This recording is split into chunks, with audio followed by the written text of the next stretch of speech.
Welcome, welcome to Courtney, and you are, Michelle Bloom. and we are Sideline Sisters. Welcome to the new All year, right. everyone. We want to go Happy ahead. New Year, everybody. Yes, happy new year.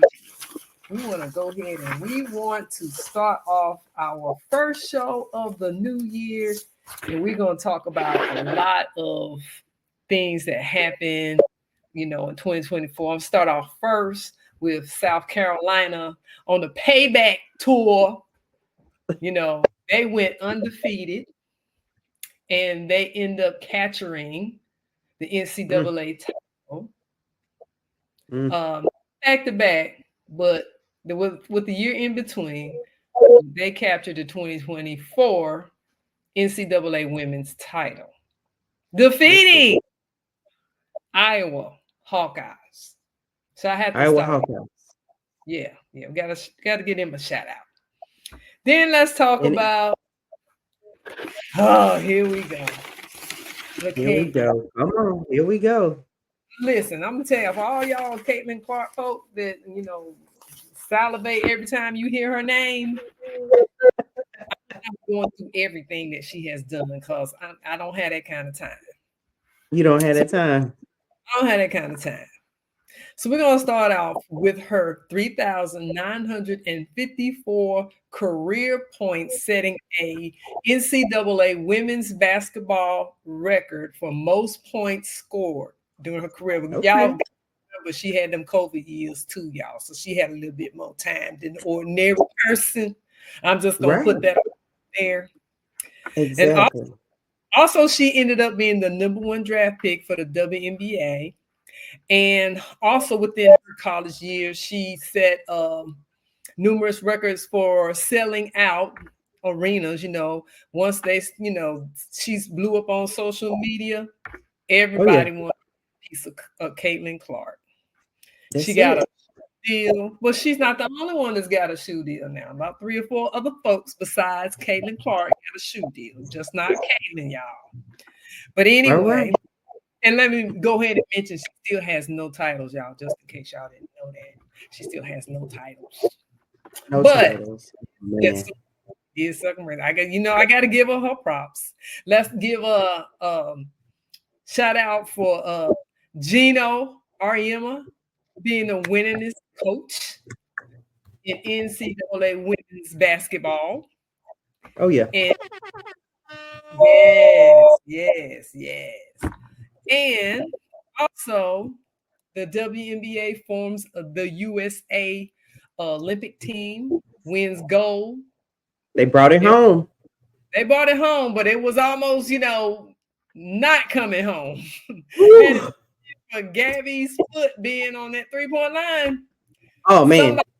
somebody somebody else might have been bringing home the gold when we'd have been bringing home the silver, which is still would have been nice. It still would have been all good. But yes, you are correct. Gabby, they just needed a little more time, and the foot being behind that 3 point arc actually would have sent the game in overtime, right? Yes, and we Okay. might have been, a different Ooh. outcome. Mm-hmm. Mm. Yes. Back to Caitlin Clark. She did lead a scoring record. I think it was 32 points per game, with Juju Watkins coming on second leading Mm. score in the nation. Uh, Yes, Juju Juju, yes, as a freshman, and that's as a when friend.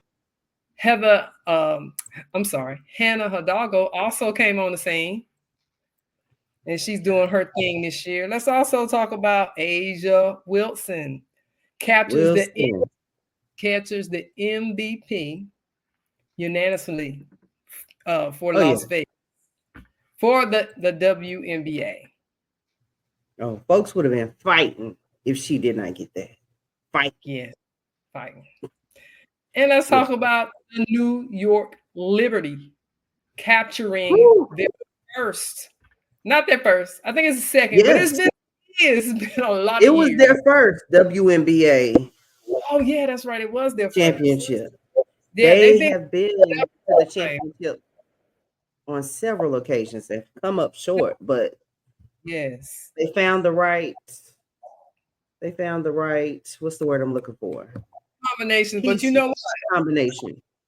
There, there was the officiating is something we need to talk about too, because the officiating overall for most of those WNBA games were like, where did that call come from? What do you call it? And we can go back and Right. talk about the championship game where Stewie, took that little leap and that little glide and then get a foul on the end of it.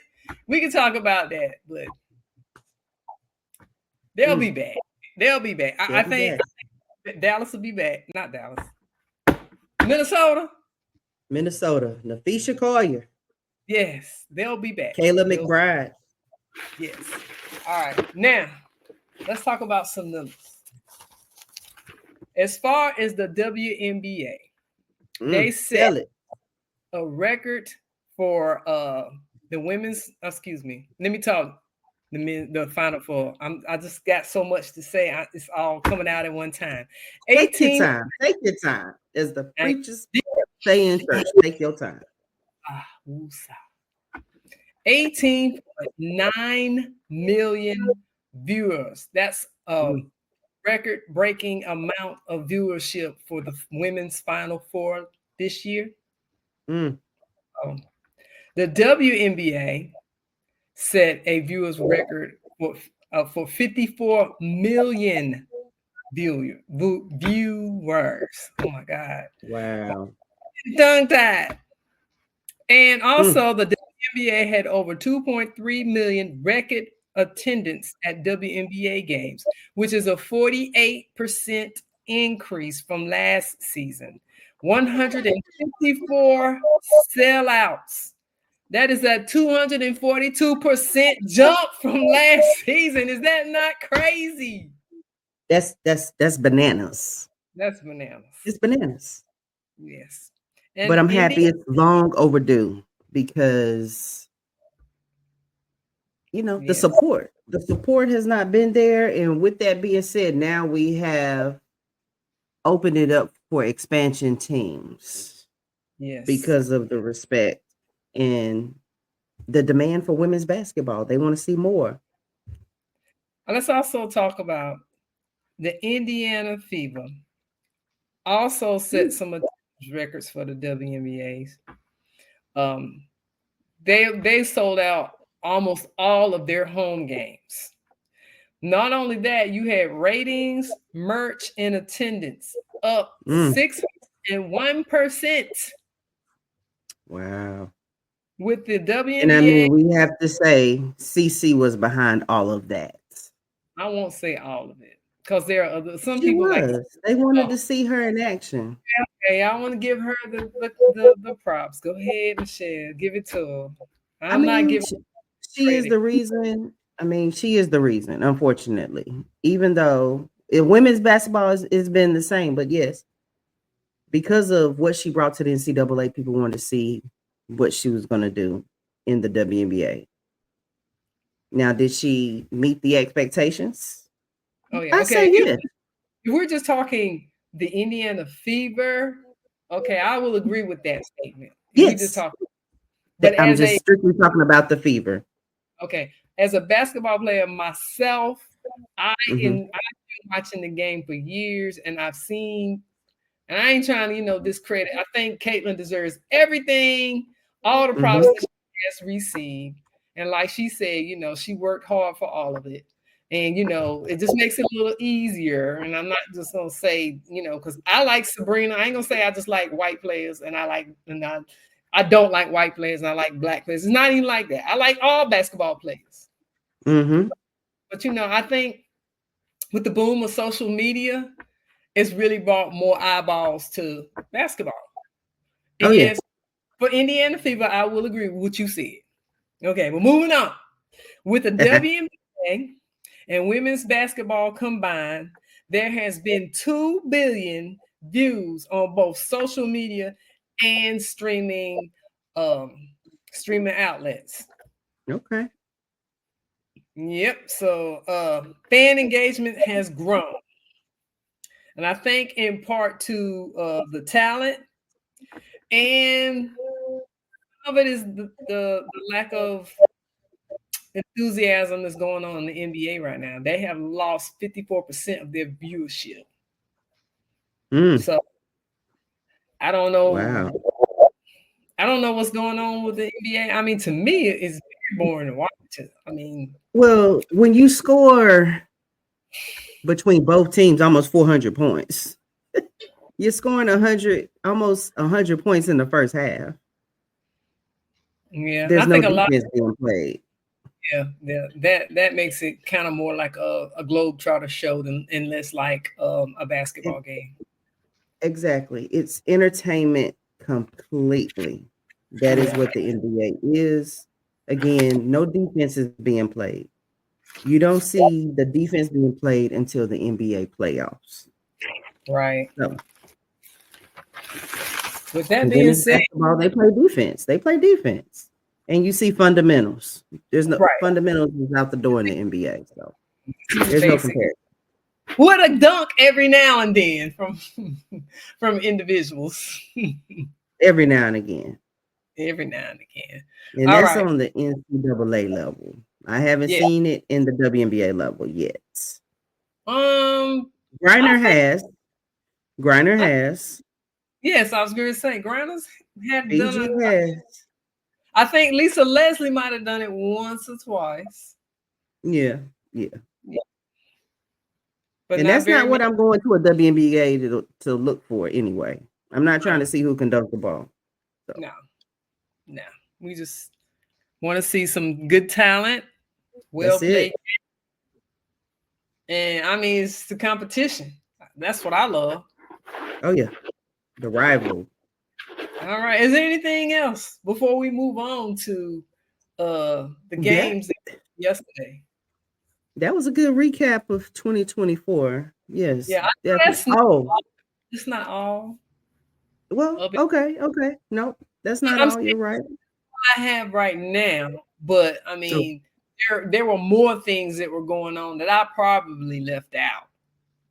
well, I mean, they did announce that new Unrivaled 3-on-3 league that will be beginning in 2 weeks. I knew you would remind me. So that's exciting. I can't wait. Oh, Yes. All right. Well, let's talk about these games that went on yesterday. let's talk Which about I it. see a lot of them, but I did go through and kind of recap or highlight some of the stuff that I Hmm. saw. All right. So number four, Okay. USC takes on Nebraska. And that is Hmm. this was a conference game. The game was mostly close in the first half, up until Yeah. about the third quarter when Juju turned on the engines and got it done. She finished with 26 points. USC were in rare form to me. They looked Mm, comfortable with each other. They looked yeah. more fluid as they played. And there was not a lot of trapping that you would see with some of your better teams. I don't think Nebraska they're closer towards the bottom, so this should have been a fairly easy game for Mhm. US. Final score was 75-55. Then with Yes. winning by 20 points. So Mm, you know, that was a good game. They actually was sharing the yeah. sugar. They were sharing the sugar. I told you she has done a better job, Juju, this year in doing that. And she Yeah, better do that if they want to make it to the to the Final Four. yes, yes. And I So, think the big girl is contributing more so now. The one that comes off the bench, I forgot her name. She wears her socks up long. And then the returning guard that was injured, she's yeah. been she's come back. She's returned well. She's playing well. So that helps with her contributing because it takes a lot of the pressure off of Juju. She can play Hmm. more and not have to worry about, well, I got to be the one that's going to do this and do that. So Right. um so yeah, let's move on to UConn versus Marquette, and that's in the Big East Conference where UConn leads Mm-hmm. that conference. This was an away game for UConn, and the final score Disappointing. seven Disappointing. seven. Yes, 77-45. AZ Mm-hmm. back in action, doing her thing. Sarah Strong leading all scores at 15 points. Paige Beckers with Yes. 12. L. Ali in the paint had 10. And KK Arnold, honey, had a breakout game with 13 points. She was all over the place. You know, Gino got to use his bench in this Oh, honey, game. yeah, like their bench scored 32 points. Yes. So because normally you're only seeing 7 players Right. playing, but he used his bench. He used that a good. He used He what needs 6, 7 players off the bench. I mean, that's just a page out of Don Staley's book. Okay. If they're only gonna be as ready as you allow them to be. He better. He Yeah, better. you got to. That's what's gonna get him to the Final Four if they make it. Yeah. And we're gonna talk about that too, Final Four, because I don't even know right now. It's all up in the air. You know, you got these teams playing these little bubblegum games right But you know, now. but you know what? That's what makes the women's game more interesting because they are so unpredictable. Like the men's, like Mm, everybody knew UConn was gonna be in the final game last year. Everybody knew there were they no did. sleep. There weren't very many sleeper teams in the men's conference. I mean, when I filled out my bracket, there weren't very many upsets. No. But the women, you never know. I know this is kind of off topic, but look at Norfolk. Norfolk has knocked off a big D1 division team. But look at all the transfers. Wasn't it? Norfolk has D1 transfers. Okay, let's start there with Okay. their point guard who came from NC State. So yeah, she gonna shine. She she was all conference. She led everything in the MEAC last year. It was Wow. as expected. You know, Okay. you come from ACC to play for the MEAC. You're going to a HBCU. You're gonna get your shine on. So it's Wow. expected for them to dominate. If you look at Norfolk's team, about 7 of their players are transferred D1 players. So Why not? Why not? hey, go get the shine. Go get the shine. Put the HBCU on the map. Hey, and hopefully we'll get a WNBA deal out of it. Shining. Right. Right. Somebody. Which Mm-hmm. I mean, like everybody's playing on the big stage now, so I don't know why, we can't get that Mm-hmm. same type of look, because had this been like 10, 20 years ago, you would probably had more people coming from Division Two playing in the WNBA. And But now with this new whole portal thing, hey, it's wide open. this is true. All right, so now let's talk about number 23, Iowa versus Penn State. This game was Mm. close back and forth, probably up until the third quarter. Mm-hmm. Iowa was playing their game until about the fourth quarter, where they started to distance themselves from Penn State, and the final score was 80-68. I'm not gonna dwell too much in that game, but anyway, Oh yeah. okay. Let's talk Well, about this game, which I thought was going to be a blowout, but I think Michigan held their own versus number one UCLA. The oh final score yeah. 86-70. Yeah. Uh, Yeah. I mean, the first half was somewhat yeah, close, was 29-40, maybe. It was 29 yeah, to 40. I think they had 11-point lead at halftime, UCLA. but You know, your girl Swords ended up with 30. Olsen had look at 7. that. Olsen had 17. Hobbs had 10. But it wasn't Mm. hold off the big guns of UCLA. And everybody except for one player in their starting five were in double figures. Not high double figures, but you could tell they played as a team. Oh, and Oh I yeah. forgot to And let's see, Kiki Rice, she led all scores with 16 points. Betts with a Mm-hmm. double. She had 13 points and 10 reads, while London Jones coming off the bench scored 13 points. I mean, like she just walk. It's like she just walk up and like, I'm gonna plant this three right here. It's just, and I would say defense is a part of it too. That I mean, I Oh didn't yeah. see like high intensity defense that you might see like from a UConn, where if they come off Mm-hmm. there, somebody in your face. I didn't see a whole lot Right. of that. I'm pretty sure they, with Michigan, they were picking and choosing. But I was telling you, if we can get that matchup, UCLA and Notre Dame, I would really like to see tried and tested how Notre Dame would fare with Mm. she like to Okay. run. Her kind of thinking like, because I like a running squad too. And I would like to It's their see. guard. That's what college basketball to me is all about now is the guards. It used to be about the bigs. Now the highlight is on the guards. If you got some guards, which Notre Dame is infamous for putting out guards. Sky Mhm. Diggins, okay, Kayla McBride, Sonia Citron, Erika Agumbowale, all of that.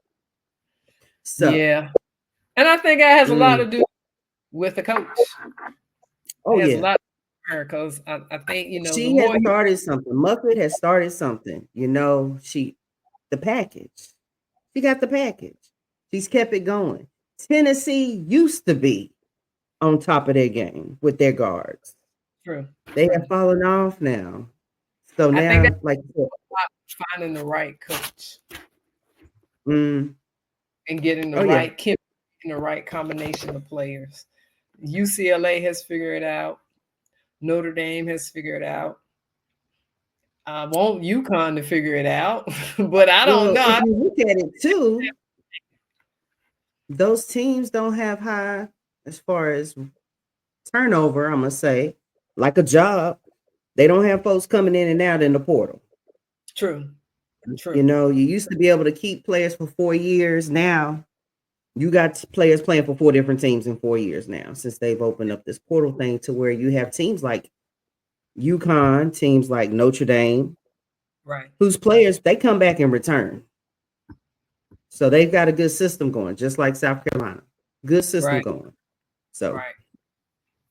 it comes down, like you said, it comes down to the coach. Yeah. Also, let's talk K-State versus Houston. Mm, All right, that was Big 74. 12, Big 12. Yes. 74-55 was the final score in that one, but that was an interesting game to watch.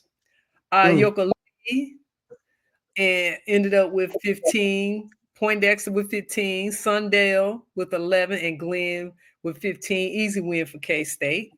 they got some good production out there, starters. Yes. Then we can talk about the Horned Frogs, TCU, ECU. Buffs, Buffaloes, Colorado. The final score was 63-50. Mm, Prince with 14 points and 10 reads. She had a double. Is mm-hmm. is that what they call it? Double double? Double double. That's Uh, it. Haley Van Lift with 14 points. Mm, TCU started off. TCU starting five logged some big minutes. The my mhm. question is, do you think going down as we get further into the tournament with these girls playing like 35 plus minutes a game, are they They gonna have the tied. are they gonna have the legs when when you go into the They tournament? are tired. Yeah, they're playing. Yeah, majority of the game, about 90% of the game, they in there. So, Yeah. and I guess that's when you really see who's digging deep when you putting out that 37-27. Because now you about to get in a tournament play. They gonna play the entire game practically. Yes. And that was a very comfortable win for Mm-hmm. last game, and I didn't find very many games.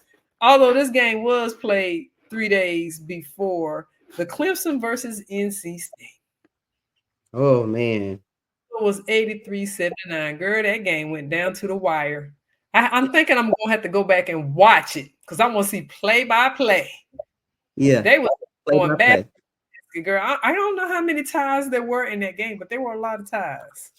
But anyway, NC State prevailed and they defeated Clemson, which is a good thing Mm. because they'd have lost to Clemson. I'm like, oh, yeah. Oh yeah. And now that we've opened up conference play, it's going to be interesting. Like I said, I'm gonna go back on who I have in the Final Four because right now I don't know. I want to say confidently that there's going to be 2 California teams in the Final Four. Okay. 2, You, UCLA let's see. and USC. Okay. I want to say confidently those 2 teams will be in the Final Four. I don't know who's going to be the other 2 teams. Is it going to be UConn? Is it going to be Notre Dame? Is it going to be South Carolina? Is it Well, going to be if I was LSU? if I was going to bet against this game, I would put Notre Dame in before I put UConn. Okay. Really? And Notre you look Dame. at they got the guards. It's just they haven't figured out the inside stuff. That's the thing that's hurting them right now. I don't know. It's Oh just, yeah. but they don't have the Notre guard. Dame. Notre Dame have. I mean, like they clicking on all cylinders right now, And they run the floor very well. and they look for each Notre other. Dame. Yeah, They run they the floor look for each very well. And like I said, it's all about them guards. other. Yeah. It's all Uh, about the guards. I would like to put South Carolina still in that. I still don't know. The jury is out for me on South Carolina now because I still feel like Fuwali is holding back. Mhm. To me, I feel like she should be playing at a better rate than High what she's doing right now. We should be speed. getting better production out of her. I feel like I'm Yeah, getting more production out of my freshmen, which the freshmen, they trying to prove themselves. girl, Maddie ain't Your no Tessa joke. Johnsons, your Maddie, what's her name? Maddie? yes, Maddie ain't no joke. I love me some Maddie boy. Maddie be balling, and she's so Yes, smart. yes. High basketball IQ Very. is what I'm saying. Yeah. So But I don't the big know. the one that plays down low. What is her name? The her new that was number one draft pick last year. Not number one draft pick, but number one Or player. talking about Chloe Kiss, No, not Chloe. talking about Joyce Edwards. Yes. She Okay. she she needs to get more consistent. That's the only thing I see about her. Right. Consistency. Yeah. So other than that, they have a game at 7 o'clock tonight. So I'm definitely gonna be Yeah, they're watching. gonna be on the tube. So I think I'm gonna check them out. They play Missouri. So this will be their first conference game. Mm-hmm. So this will be Missouri's 11-4, South Carolina's 12-1. Missouri is an unranked team as well. Right. So we shall see how this goes. Also, another SEC game that is on tonight: Texas A&M in Tennessee. They play tonight as well at 8 o'clock. Seen them play. So I might have to be going back and forth. Yeah, yeah. And now that California is in the ACC, they play Clemson tonight. So California is ranked number 20. Alabama and Florida play this evening. Kentucky and Mississippi State. So we got some action tonight, some SEC, ACC action on the tube tonight. So it's Let's gonna do be interesting. It's gonna be interesting. It's gonna be interesting. Gonna be interesting. it. But like you had the stats too, talking about the games percentages. I know I posted this on Sideline Sisters Facebook page in regards to the most 30+ point games the first 2 seasons. Of Mm-hmm. course, Caitlin Clark led the way with 23. Juju Watkins, USC, with 17. Elena Deladon from Delaware at 16. And then Kelsey Mitchell at Ohio State with 15. So Right. Juju's already on pace to break that record as far as 30-point plus games. We know she's going to have plenty more. Conference play is just beginning. So, hey. And this is in 36% of her college games that she has played in. Right. 36%. So, But yeah, I there you go. There you already, go. I already said it. I called it on, you know, the first couple of shows. Juju gonna be setting records this year. Oh, yeah. She is, most doubt. No doubt. No doubt. She's setting records. Mm-hmm. Mm, She just has such a calm, cool demeanor. right. Look, I Right. ain't mean trying to be funny, but I almost look like she high sometimes. She be like, so she had that game face on. Right. Right. Right. Anyway, do we have any news for Unrivaled? Do we want to Oh, report? we got news. We got news with Unrivaled. Yes. Thank you for leading us into that. I love talking about Unrivaled because I love the fact that there's now another outlet for women's basketball players to stay in the States without having to go overseas and play ball. And then they get compensated Right, some rich 2, 3 money. times more than what they're making in the WNBA. So that should say something. And I hope the WNBA is sitting back and taking notes that this league is able to pay these players this amount of money, and being that they were able to get TNT and ABC to air these games. I just hope they send back taking notes. But anyway, league play kicks off on January 17th, y'all. January 17th, we got 15 days. This league, and it goes for 10 weeks, including playoffs. Okay. That's what the span is. The games will be played on Fridays, Saturdays, and Mondays. Each game will be 1 hour time limit. Okay. There'll be 2 games each night that this is aired. They will have 1 hour time limits. And then they'll play the first ever. They will crown a one-on-one champion. They'll kind of take a pause during the season to do a one-on-one tournament, single elimination. Then they'll crown a champion on Valentine's Day on February 14th. Okay. Then Wait, regular season play will resume. Go ahead. what? Wait a minute. How long is the season? So the season will go until the regular season ends on March the 10th. Oh, okay. Because they'll be Championship starting. game is on March 17th. Yeah, because WNBA starts in May, right? It does. It does. It does. And they got to finish up before the NCAA Women's Championship. True, true, true. That's got to be done. Yeah. Well, they So would lose viewership anyway. So I mean, honestly, yeah, yes. you So finish when it starts. So for those of you who want to watch this, the Friday night games will air on TNT. Saturday games will air on True TV, and all games will be streamed on Max. So the Friday and Monday games will air on TNT, and the Saturday night games will air on True TV. So, question is, who will be unrivaled in the inaugural season? I can't wait. Can't wait. We'll soon know. January. What am I talking about? January the 17th, right? That is correct. That is Oh, correct. 2 days for 3 days before. I ain't even gonna mention it. Okay, go ahead. Go ahead. Do my Shannon Sharp impression. Mm-mm. Mm-mm. Mm-mm. Okay. Okay. So I think that's it. We done that's said it. That's all I got. That's all I all that. got. there's a buttload of games coming on tonight. But That's it. games all day, man. It's tournament time. It's time to get to business.